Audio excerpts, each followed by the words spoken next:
Davey VTV, Davey V with you. A family of 4 has been murdered in Arundecoit, New York, just outside of Rochester, New York, including a 2-year-old and a 4-year-old.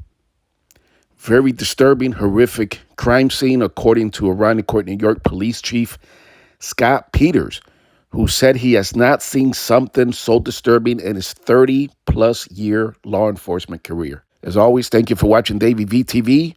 Roll the video. A search for suspects is now underway after a weekend house fire quickly turned into a homicide investigation. Arundecoit police have confirmed a mother, father, and 2 small children were found dead inside their home Saturday. The police chief calls this the worst he's ever seen. Natalie Kutchko heard from investigators on this tragic case today. She joins us now live in the studio with what we know so far. Natalie.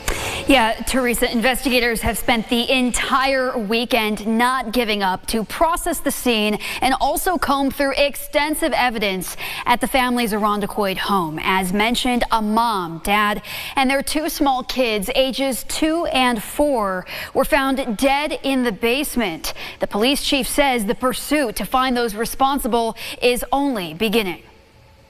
When you murder innocent children, there's no excuse for it.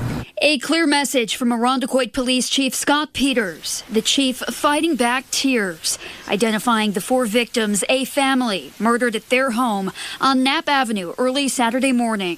30-year-old Freme Ubaldo, 26-year-old Marangeli Moreno Santiago, and their 2 children, 4-year-old Evangeline Ubaldo Moreno and 2-year-old Sebastian Ubaldo Moreno, were found dead in the basement of their home by firefighters on scene. Due to the condition of the bodies, it was readily apparent that this was going to be a homicide investigation.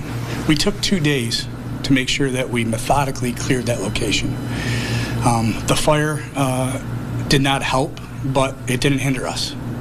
We wanted to make sure that we went floor to floor and didn't miss any piece of information that needed to be collected to ultimately bring these monsters to justice. Police say the family purchased the home in the last few years, the parents showing no criminal history or suspicious calls to the residents.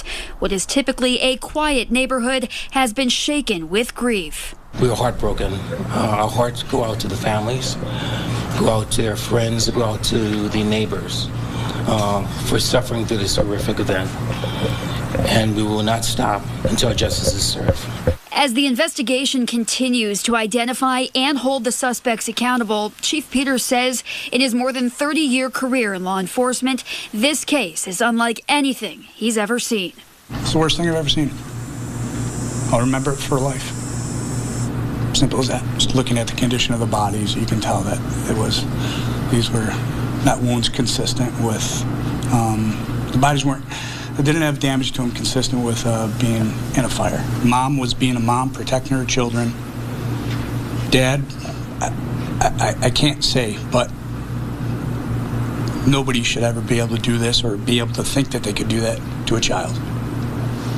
So, let's just leave it at that.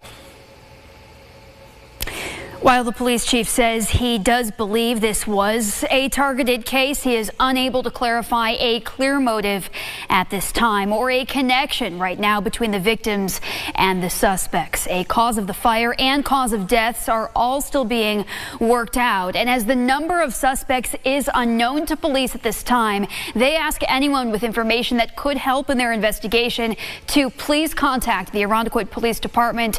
That number right there on your screen, 585-336-6000. Reporting in studio, Natalie Kutchko, News 8.